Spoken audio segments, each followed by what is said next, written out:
तो कल कक्षा 10वीं का विज्ञान का पेपर होने वाला है हमारा 14 दिसंबर को। देखिए इस तरीके से आपका ये मॉडल पेपर रहेगा, इसमें हम पूरा कवर करेंगे। इसके आप क्वेश्चन सारे के सारे कंप्लीट करके जाना, क्योंकि देखिए इसमें जो जो भी क्वेश्चन सारे दिए गए हैं ना, क्वेश्चन को यदि आप कंप्लीट अच्छी तरीके से कर लेते हैं तो आप बहुत अच्छा स्कोर अपने एग्जाम में करेंगे। और ये पूरे क्वेश्चन के आंसर के साथ मैं आपको प्रोवाइड कराऊंगा, तो वीडियो पूरा देखना और अपने दोस्त के साथ वीडियो को शेयर कर देना, है ना।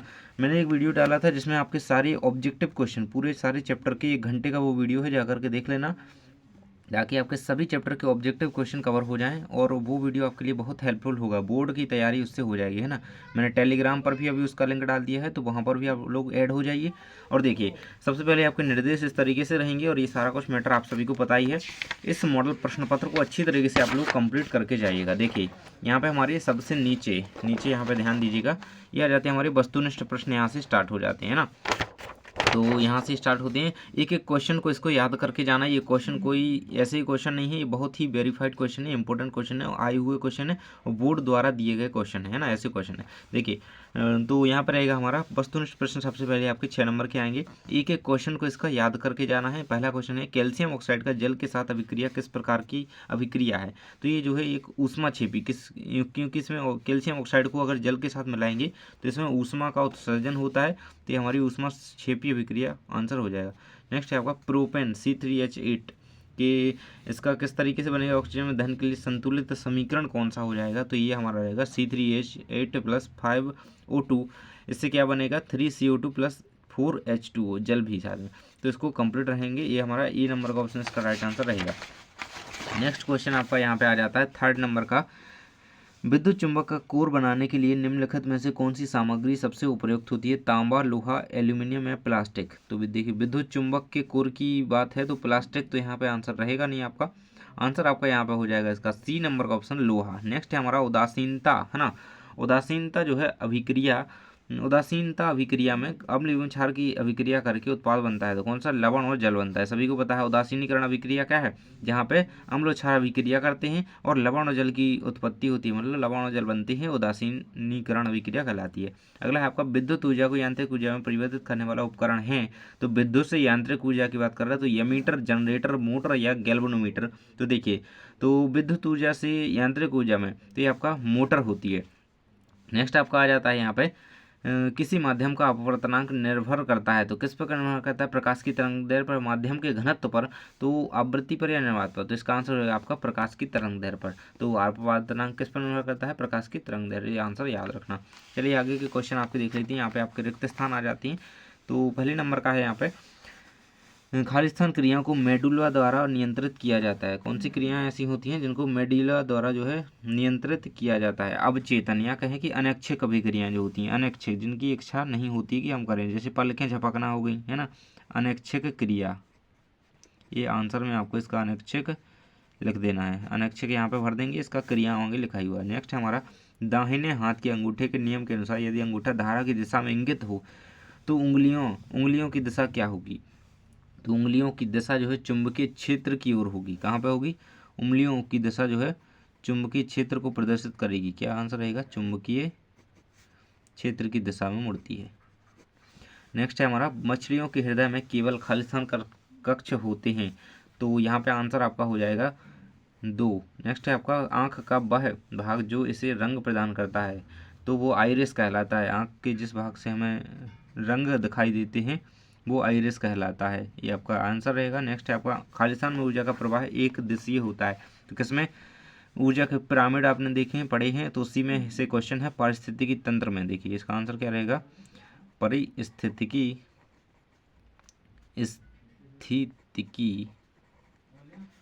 परिस्थितिकी तंत्र आपको लिख लेना है इसका आंसर। नेक्स्ट हमारा आ जाता है, जब कोई अम्ल धातु के साथ अभिक्रिया करता है तो कौन सी गैस उत्पन्न होती है। तो कौन सी होती है, हाइड्रोजन गैस। हाइड्रोजन गैस इसका राइट आंसर आपको लिख देना है। इस तरीके से ये आंसर होते हैं कंप्लीट। आगे के क्वेश्चन यहाँ पे दिए गए हैं आपके। देखिए निम्नलिखित कथनों के लिए सही गलत के सत्य असत्य का चयन करना है। 6 क्वेश्चन आपको दिए गए हैं। तो पहले नंबर का क्वेश्चन हमारा आ जाता है, प्रतिवर्ती क्रिया में शामिल अंग मृदु, मोटर, न्यूरॉन एवं मस्तिष्क हैं, तो ये आपका जो है गलत रहेगा, असत्य इसको आपको लिख देना है। इस तरीके से इसका आंसर लिखिएगा, असत्य। नेक्स्ट आपको आ जाता है, अम्लों का पीएच मान 7 से अधिक होता है, तो ये भी आपका जो है असत्य हो जाएगा, क्योंकि अम्लों का पीएच मान जो है 7 से कम होता है ना। 7 हो जाता है तो उदासीन, 7 से अधिक तो क्षारीय और 7 से कम होता है तो अम्लीय होता है ना। यहाँ पे 7 से अधिक कहा गया तो असत्य रहेगा। नेक्स्ट है आपका किसी रासायनिक अभिक्रिया में उत्पादों का द्रव्यमान हमेशा अभिकारकों के द्रव्यमान के बराबर होता है, तो ये आपका बिल्कुल सत्य रहेगा, बिल्कुल बराबर होता है। नेक्स्ट है आपका प्रकाश के माध्यम से, प्रकाश के माध्यम में एक से दूसरे माध्यम में समान गति से यात्रा करने पर जो है अपवर्तन होता है, तो ये आपका असत्य रहेगा, असत्य इसका आंसर लगा लीजिएगा। एक एक क्वेश्चन को ध्यान से पढ़ना, ये अभी ही नहीं बोर्ड के लिए भी बहुत ज़्यादा इंपॉर्टेंट है ये पूरा मॉडल पेपर। नेक्स्ट आपका रहेगा सभी धातुएं लचीली होती हैं और इन्हें खींचकर तार बनाया जा सकता है, तो ये आपको बिल्कुल सत्य रहेगा, क्योंकि सभी धातुएं नहीं होती हैं ऐसी, है ना। कुछ धातुएं होती हैं, ज़्यादातर होती हैं, लेकिन सब धातुएं लचीली नहीं होती हैं ना। अगला है आपका मानव आँख की रेटिना में दृष्टि के लिए रॉड और कोन कोशिकाएं पाई जाती हैं, तो ये बिल्कुल यहाँ पे आपका सही या कहें कि सत्य आपका हो जाएगा। तो इस तरीके से आपके सत्य सत्य कंप्लीट होते हैं।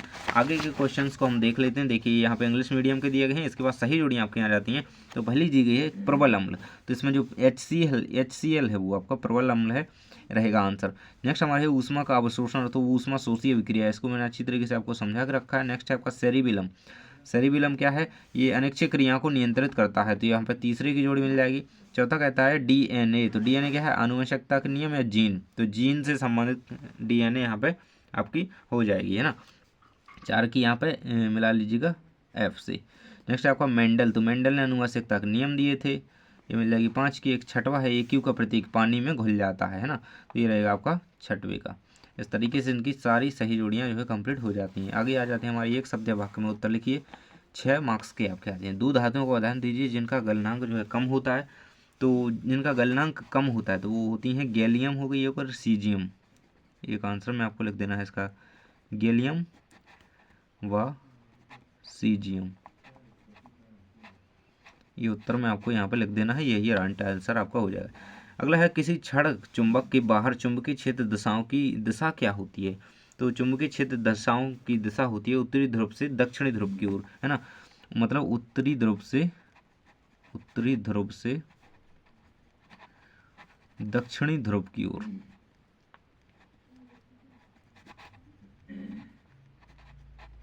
अभी पूरे क्वेश्चन आप देख करके जाना, पूरे क्वेश्चन के आंसर हम देखेंगे, है ना। और देखिए आप पूरा देखिएगा, मैं आपको दिखा देता हूँ। ये आपका कंप्लीट आंसर इसका आपका हो जाएगा, देख सकते हैं यहाँ पे दक्षिणी ध्रुव की ओर। अगला है मानव का सामान्य रक्तचाप क्या होता है, तो सामान्य रक्तचाप, है ना, तो ये होता है आपका 120/80 mm, यही आपको लिखना है आंसर में ना। पारे के में मापा जाता है, जो कि है ना पारे में देखा जाता है उसमें। नेक्स्ट हमारा आ जाता है यहाँ पे 4 नंबर का प्रश्न है, मानव मस्तिष्क का कौन सा भाग सोचने, सुनने और सूंघने और देखने के लिए जो है कार्य करता है, तो प्रमस्तिष्क जो होता है, प्रमस्तिष्क इसका राइट आंसर लिख देना है। और भूख का केंद्र मानव शरीर में कहाँ पे होता है, वो होता है हाइपोथैलेमस में। इसके से भी क्वेश्चन आता है, सुनने सूंघने और देखने के लिए प्रमस्तिष्क होता है, और सूंघने वो भूख वाला केंद्र हाइपोथैलेमस में होता है। नेक्स्ट है मायोपिया, निकट दृष्टि दोष जिसे कहते हैं, को ठीक करने के लिए कौन सा लेंस उपयोग किया जाता है, तो उसके लिए हम अवतल लेंस का यूज करते हैं मायोपिया के लिए। नेक्स्ट है एथिलीन, एथीन का सूत्र लिखिए। एथीन का रासायनिक सूत्र क्या होता है, C2H4। इसमें किस तरीके से श्रृंखला बनेगी, 2 कार्बन रहेंगे, 4 आपके हाइड्रोजन। इसके बाद क्वेश्चन आ जाते हैं एथेन की इलेक्ट्रॉन डॉट संरचना लिख रही है यहाँ पे, एथेन का सूत्र है, फिर एथेन की डॉट संरचना आपको बनानी है। तो आगे हम इनके आंसर देख लेते हैं, एक एक करके सभी क्वेश्चन के आंसर आपको बताते चलते हैं। तो एथेन की संरचना किस तरीके से आपको बनानी है, तो देखिए एथेन में क्या होगा कि 2 तो इसमें होंगे कार्बन, आपके 2 कार्बन बनाइएगा आप इस तरीके से। फिर आपके जो H जुड़ेंगे 1 2 3 4 5 6, है ना, मतलब इसका C2H6 होता है ना एथेन का, एथेन का होता है C2H6। तो किस तरीके से बनेगा, 2 C हमने कर दिए, H यहाँ पे आ जाएगा, एक हाइड्रोजन, ये देखिए चेन पूरी बनती जाती है ना, ये रहेगा आपका। इस तरीके से आपको इसका जो है आंसर लिख देना है, यही इसकी डॉट संरचना यहाँ पे हो जाएगी, है ना। नेक्स्ट हमारा क्वेश्चन आया था मीथेन की डॉट संरचना बनाइए, तो इसकी किस तरीके से आपकी यहाँ पे बन जाएगी, इसका होता है CH4, है ना, आपने इसको पढ़ा होगा मीथेन को, है ना। CH4 ये क्या होता है, हमारी मीथेन होती है। NH3 हमारी जो है अमोनिया होती है, इसका मीथेन का किस तरीके से बनेगा, H4 है, तो आप आसानी से ये तो बन जाएगा। ये देखिए यहाँ पे ये बना दीजिएगा, ये इस तरीके से आपका ये कंप्लीट रहेगा। देखिए अलग है ना, ये इससे अलग है, ये अलग है, इसका एथेन का दिया गया है और ये मीथेन का दिया गया है, ये दोनों कंप्लीट होते हैं अथवा में 6वें नंबर का। अगला आपका 7वें नंबर में प्रश्न आ जाता है, निम्नलिखित अवयवों के प्रतीक चिन्ह बनाइए। तो बैटरी का प्रतीक चिन्ह आपको बनाना है और बनाना है किसका, प्रतिरोधक का। तो इसका आंसर आप किस तरीके से लिखेंगे, देखिए बैटरी का तो इस तरीके से बनाया जाता है, ऐसे है ना, ऐसे भी बनाया जा सकता है। और प्रतिरोधक की बात करें तो प्रतिरोधक का तो आप, प्रतिरोधक का एक ऐसा बनता है शायद, और एक ऐसा बनता है, इस तरीके से बनता है ऐसे। तो इसे भी कंप्लीट कर लीजिएगा, है ना, और इसका आप जरूर से देख लीजिएगा, अगर कोई डाउट हो तो इसको कंप्लीट कर लेना। नेक्स्ट क्वेश्चन हमारा आ जाता है, किसी चालक का प्रतिरोध किस पर निर्भर करता है, दो कारकों के नाम लिखिए। तो यहाँ पे आंसर इसका मैं आपको दिखा देता हूँ स्क्रीन पर। अब हम लाइट को बंद कर देते हैं ताकि आपको यहाँ पर ठीक से दिखे। देखिए किसी चालक का प्रतिरोध जो है चालक की लंबाई और क्षेत्रफल पर निर्भर करता है। दो कारक यहाँ पर बताए गए हैं और इसका संबंधित सूत्र यहाँ पे आपको दिया गया है, इसको कंप्लीट कर लीजिएगा। नेक्स्ट क्वेश्चन हमारा आ जाता है, तारे क्यों टिमटिमाते हैं, इसका कारण आपको लिखना है, टिमटिमाते क्यों दिखाई देते हैं। अथवा में क्वेश्चन दिया गया है, आकाश नीला क्यों दिखाई देता है ना। इन दोनों का आंसर हम देखेंगे यहाँ पे। देखिए तारे क्यों टिमटिमाती हैं, इसका आंसर 8वें का आपको कंप्लीट दिया गया है, इसका स्क्रीनशॉट कर लीजिए। देखिए प्रकाश के अपवर्तन के कारण, मेन कारण क्या है, अपवर्तन के कारण, है ना, वायुमंडलीय अपवर्तन के कारण। नेक्स्ट आपका अथवा में था, आकाश नीला क्यों दिखाई देता है ना, आसमान जो है नीला दिखाई क्यों देता है। तो इसका आंसर आपके सामने रहेगा, इसको पूरा कंप्लीट कर लेना। नेक्स्ट हमारा क्वेश्चन, अगले पेज में हम क्वेश्चन अगला आपका देख लेते हैं। अगला क्वेश्चन आ जाता है कि अमीबा में, है ना, ये यहाँ पे ब्रायोफिल्म की पत्तियाँ कैसे पुनरुत्पादन करती हैं ना। ब्रायोफिल्म में जो पुनरुत्पादन होता है वो किस तरीके से होता है। तो इसका आप अगर डायग्राम बना दें तो मैं उसके लिए अलग से आपको चित्र दिखा दूंगा बाद में, है ना, जब बोर्ड के लिए क्वेश्चन अपलोड करेंगे। तो देखिए ये रहेंगे आपके ब्रायोफिल्म की पत्तियां कैसे पुनरुत्पादन करती हैं। तो देखिए आपने देखी होगी ब्रायोफिल्म की पत्तियां जो होती हैं वो कुछ इस तरीके से होती हैं ना, इस तरीके से। तो उनमें ना वहीं से जो है नई पत्ती बनती है, नई पत्ती का वहीं से, है ना, छोटी छोटी कलियाँ होती हैं, बर्ड्स होती हैं, तो उन्हीं से जो है निकलती है नई पत्ती। इसके बाद अथवा में था, अमीबा में द्विखंडन की प्रक्रिया का वर्णन करें। तो इसका आंसर आप ये इस तरीके से कंप्लीट कर लीजिएगा। अमीबा में द्विखंडन की प्रक्रिया क्या है। तो अमीबा में देखिए, अमीबा का केंद्रक दो समान भागों में विभाजित होता है, इसके बाद साइटोप्लाज्म भी विभाजित हो जाता है ना, इस तरीके से वो बट जाता है और दो भागों में बट जाता है ना। चित्र सहित इसका देख लीजिएगा आप। नेक्स्ट हमारा आ जाता है, ऊष्माक्षेपी और ऊष्माशोषी अभिक्रियाओं में अंतर। देखिए परिभाषा याद होगी अगर इनकी तो ये बन जाएगा। ऊष्माक्षेपी क्या होती है, ऊष्माक्षेपी अभिक्रिया आपकी होती है जिसमें ऊष्मा का उत्सर्जन होता है, इसमें शोषण होता है, मतलब शोषित होती है ना, शोषण नहीं शोषित होती है ना। अथवा हम क्वेश्चन ऑक्सीकरण और अपचयन क्रिया को समझाइए, है ना। ऑक्सीकरण और अपचयन जब साथ में हो तो वो हो जाती है हमारी रेडॉक्स, और ये अलग अलग है, यहाँ पे इनको परिभाषित करना है। तो हम देख लेते हैं 10वें का उत्तर, ये रहेगा आपकी स्क्रीन पर। ऊष्माक्षेपी और ऊष्माशोषी में अंतर दिया गया है, वह अभिक्रिया जिसमें ऊष्मा जो है निकलती है, मतलब हीट निकलती है, ऊष्मा, है ना, उत्सर्जित होती है। इसमें क्या ऊष्मा अवशोषित होती है, और इसमें उत्पाद अधिक स्थायी होते हैं, इसमें कम स्थायी हो सकते हैं। ये रहेगा आपका अगला अंतर। और कार्बन का ऑक्सीजन के साथ दहन ये है ऊष्माक्षेपी का, और पानी का बाष्पन ये ऊष्माशोषी का। नेक्स्ट हमारा आ जाता है, ऑक्सीकरण और अपचयन दोनों को समझाइए। तो किसी पदार्थ का ऑक्सीजन के साथ जुड़ना, हाइड्रोजन का हटना है जो क्या कहलाता है, ऑक्सीकरण। और किसी पदार्थ का हाइड्रोजन के साथ जुड़ना मतलब विपरीत है एक दोनों के, इनको याद रखना है ना, दोनों के उदाहरण शायद आपको दिए गए हैं। नेक्स्ट हमारा आ जाता है, मेंडल के पृथक्करण नियम को जो है, नियम का महत्व क्या है इसको समझाइए। तो what is the significance of the Mendel law of segregation, है ना, इसको कंप्लीट कर लेना। मेंडल के प्रभुत्व के नियम, इसका हम दोनों का आंसर आपको बता देते हैं। आपके सामने इसका आंसर रहेगा, मेंडल के पृथक्करण का नियम आपका दिया गया है, इसको कंप्लीट अच्छी तरीके से कर लीजिएगा। और इसके बाद मेंडल के प्रभुत्व के नियम के बारे में बताया गया है, इसको कंप्लीट कर लेना है। अथवा वाले का आंसर है, ये रहेगा कंप्लीट आंसर, स्क्रीनशॉट कर लेंगे। अगला है, मानव उत्सर्जन का नामांकित चित्र बनाइए। तो किस तरीके से इसका डायग्राम बनाया है ना है, मैंने इंपोर्टेंट क्वेश्चन में भी इसे बताया था कि इसे करके ही जाना। अथवा में आपका हृदय के कपाटों के नाम बताइए, उनके एक एक कार्य को लिखना है ना। पहले तो हम ये चित्र देख लेते हैं क्योंकि ये आपका अभी ही क्या बोर्ड में भी आना है। ये रहेगा इस तरीके से, इसमें ये जो पार्ट दिए गए हैं ये सारे बना देंगे इस तरीके से, इसको एक दो बार बना लीजिएगा, इसका कंप्लीट हो जाता है। नेक्स्ट अथवा में था हमारी, हृदय के कपाट और उनके कार्य लिखिए। तो हृदय में दो कपाट, नाम कौन कौन से हो जाएंगे, एक माइट्रल होता है और एक ट्राइकप्सिड होता है। तो ये दो पार्ट होते हैं, दायां लिंद और बायां लिंद जिन्हें कह सकते हैं, और निलय के पास पाए जाते हैं। तो ये इनके कार्य भी यहाँ पे लिखे गए हैं। एक रक्त को नियंत्रित करता है। अगला क्वेश्चन आपका आ जाता है, प्रतिवर्ती चाप क्या है। देखिए प्रतिवर्ती चाप क्या है, उदाहरण सहित दीजिए, और मानव शरीर में न्यूरॉन्स की भूमिका समझाइए, अथवा में दिया गया है। इन दोनों क्वेश्चन 13 का उत्तर आपके सामने रहेगा, ये रहेगा 13 का आंसर। प्रतिवर्ती चाप क्या होता है? प्रतिवर्ती चाप एक स्वतः स्फूर्त प्रतिक्रिया है जो कि बाहरी उत्तेजना के कारण होती है ना, तो ये रहेगा। नेक्स्ट हमारा क्वेश्चन आ जाता है, जैसे हम कोई अगर गर्म तवा है, गर्म वस्तु है, कोई भी गर्म वस्तु ले लो, हम उस पर हाथ रखते हैं तो एकाएक अपने आप हमारे हाथ जो है वहाँ से उठ जाता है, तो वो क्या है? प्रतिवर्ती क्रिया कहलाती है। वहाँ पे अपने आप हाथ उठ जाता है, हमें ज़्यादा सोचना नहीं पड़ता इस बारे में कि अब हाथ उठाया जाए या फिर क्या, तो ये हो जाती है हमारी प्रतिवर्ती क्रिया। न्यूरॉन्स की भूमिका क्या होती है? तो न्यूरॉन्स की भूमिका यहाँ पे 3 पॉइंट्स में दी गई है, इसको कंप्लीट कर लेना। अगला क्वेश्चन, ओम का नियम आपका रहेगा 14 नंबर का प्रश्न है। ओम का नियम, इसका गणितीय व्यंजक लिखिए। तो ओम का नियम किस तरीके से रहेगा? अथवा क्वेश्चन है, श्रृंखला में जुड़े 3 प्रतिरोधों के कुल प्रतिरोधों की गणना करें। R1 प्रतिरोध दिया गया है आपको 2, और R2 आपको 3 दिया गया है, और R3 मतलब 3 प्रतिरोध दिए गए हैं आपको 2, 3 और 5, ये 3 दिए गए हैं, और इसकी ओम के नियम की गणना करनी है। देखिए, तो इस तरीके से ओम का नियम यहाँ पे लिख दीजिएगा, और आप इसका गणितीय व्यंजक V/IR इसको याद रखना, ऑब्जेक्टिव में आएगा। इसके बाद श्रृंखला से जुड़े प्रतिरोधों के कुल प्रतिरोध आपको बताना था, तो सीधी बात है इन तीनों को जोड़ देना है, आपका 10 प्रतिरोध कुल आ जाएगा ना, 10 ओम आपका प्रतिरोध आएगा। अगला आपका क्वेश्चन आ जाता है यहाँ पे, अपवर्तनांक को परिभाषित कीजिए, है ना। अपवर्तनांक, पानी का जो अपवर्तनांक कितना होता है वो भी आपको लिखना है। तो चलिए हम इसका उत्तर जो है देख लेते हैं।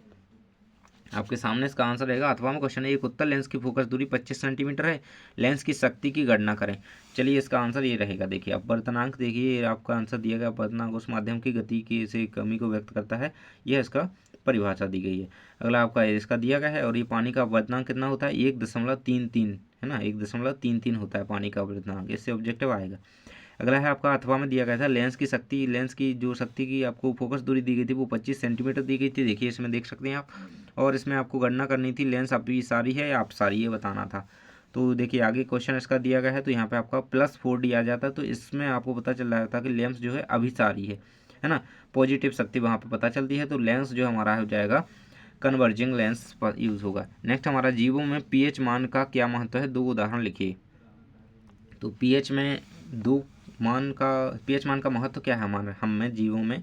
तो पीएच का संतुलन जीवधारुओं के रासायनिक प्रतिक्रियाओं के रूप में होता है, संचालित होता है। इसको कंप्लीट कर लेना।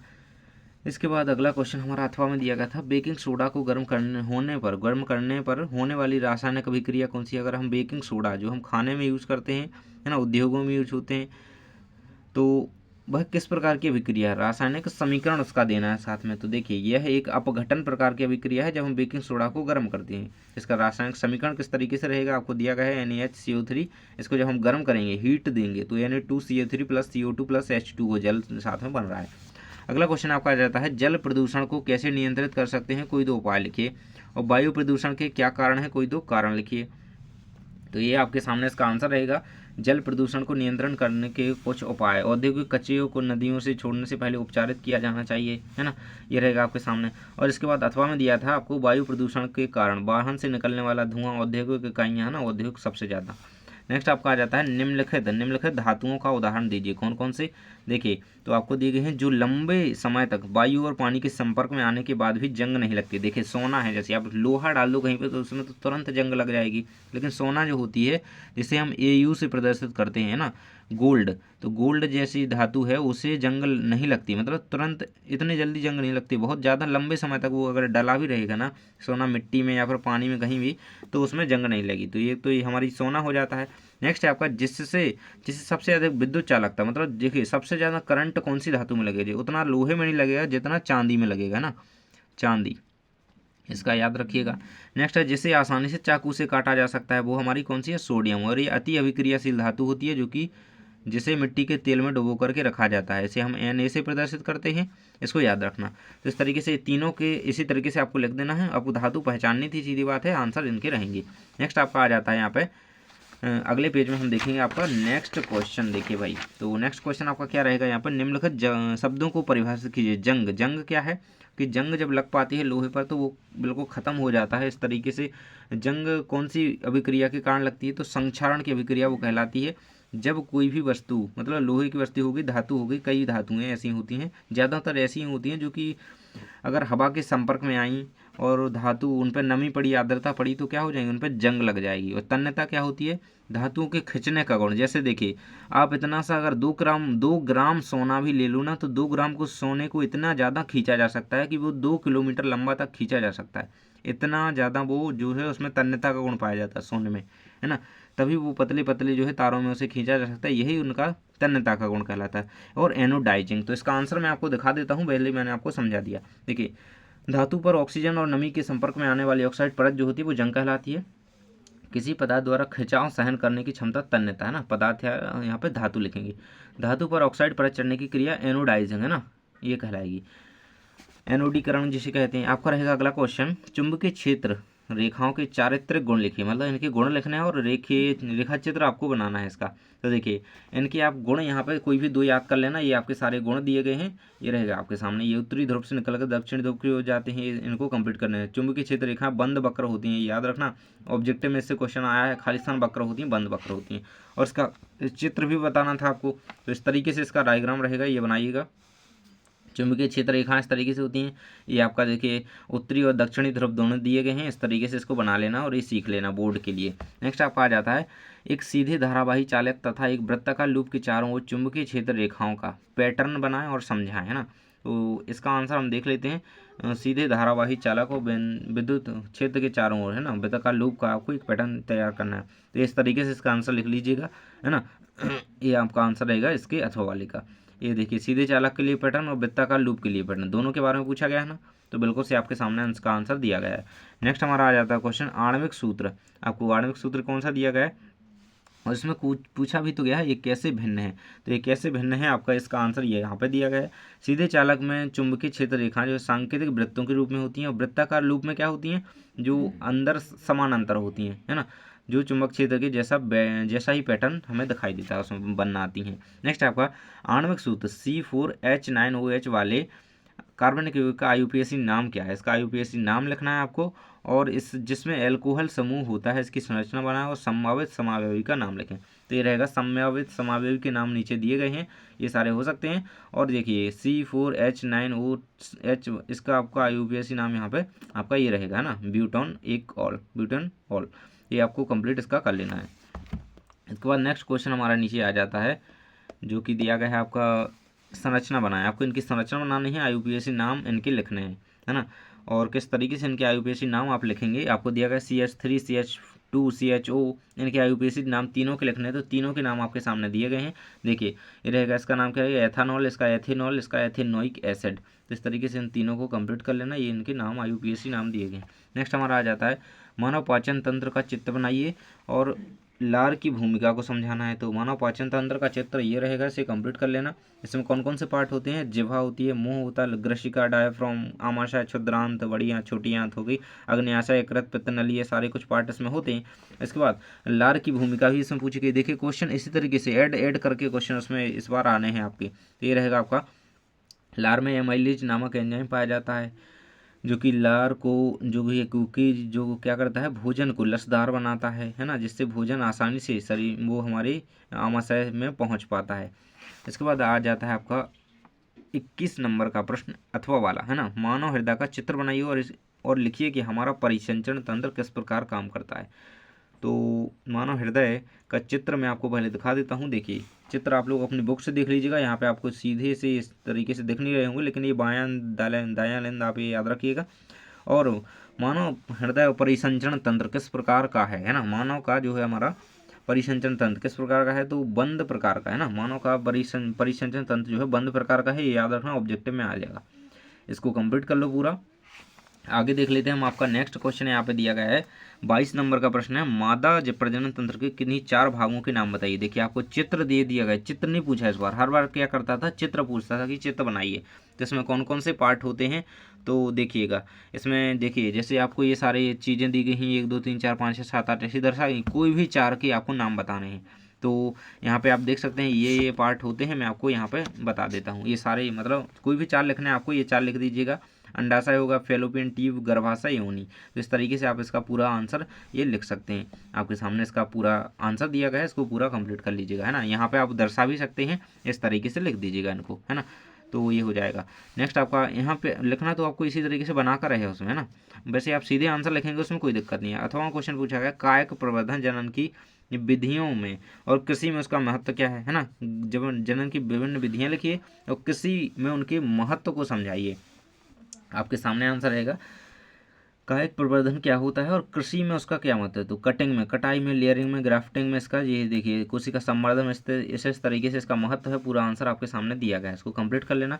अगला क्वेश्चन हमारा आ जाता है एक 5 सेंटीमीटर ऊंचाई वाली, है ना, एक 5 सेंटीमीटर ऊंचाई वाले। इसका और महत्व देखें तो आगे और महत्व भी आपका दिया गया है, इसको भी कंप्लीट आप कर सकते हैं ना। ये इसी के आंसर है आगे का, है ना। कृषि में इसका महत्व है इसका।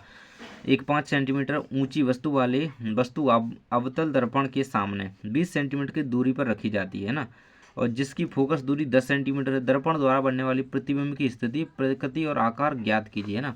स्थिति, प्रकृति और आकार आपको ज्ञात करना है। तो देखिए ये सामने आपका रहेगा 5 सेंटीमीटर ये आपको दी गई है, 20 सेंटीमीटर और 10 सेंटीमीटर, ये तीनों दी गई हैं आपको, है ना। दर्पण सूत्र का यूज़ करेंगे इस तरीके से। इसका आंसर यहाँ पे आपका यहाँ तक इसका आंसर जो है प्रतिबिंब का स्वभाव पूछा गया है तो ये आकार में छोटा होगा, पलट जाएगा, वास्तविक होगा। इस तरीके से इसका आंसर पूरा आप कर लीजिएगा। नेक्स्ट हमारा क्वेश्चन आ जाता है अथवा में दिया गया एक कार जो है 8 मीटर की दूरी पर एक वाहन के पीछे के दृश्य के लिए उपयोग किए गए उत्तल दर्पण, है ना। मतलब वाहन के पीछे पश्च दृश्य देखने के लिए किस दर्पण का यूज़ किया जाता है? उत्तल दर्पण, ये याद रखना। सामने खड़ी है जिसकी वक्रता त्रिज्या 6 मीटर है ना, 8 मीटर की दूरी पर खड़ी है और वक्रता त्रिज्या कितनी है? 6 मीटर है। ऐसे बनने वाले प्रतिबिंब की स्थिति, प्रकृति या आकार आपको बताना है। तो इस तरीके से आपको इसका आंसर जो है लिख लेना है। देखिए ये रहेगा 23 के अथवा वाले का। यहाँ पर देख सकते हैं उत्तल दर्पण द्वारा प्रतिबिंब की स्थिति आपको जो जो दिया गया है 8 और 6, ये वस्तु की त्रिज्या, वक्रता त्रिज्या दी गई है, वस्तु की दूरी यहाँ पे 8 मीटर दी गई है। कार 8 मीटर दूर खड़ी है, उसकी वक्रता त्रिज्या कितनी है? वो लेंस नहीं दर्पण की, अवतल की 6 मीटर है। इस तरीके से ये दर्पण सूत्र का यूज करेंगे और आगे का आप इस तरीके से प्रतिबिंब का आकार, प्रतिबिंब काल्पनिक, उसमें वास्तविक बन रहा था, इसमें काल्पनिक प्रतिबिंब, है ना। और ये रहेगा आपका पूरा इसका आंसर कंप्लीट। इसके साथ हमारे पूरे क्वेश्चन कंप्लीट हो जाते हैं। इन सारे क्वेश्चन को अच्छी तरीके से कंप्लीट कर लो। ये सारे very very most important question थी, अभ्यास प्रश्न पत्र के क्वेश्चन, है ना। इनको पूरा कंप्लीट करो। Thanks for watching.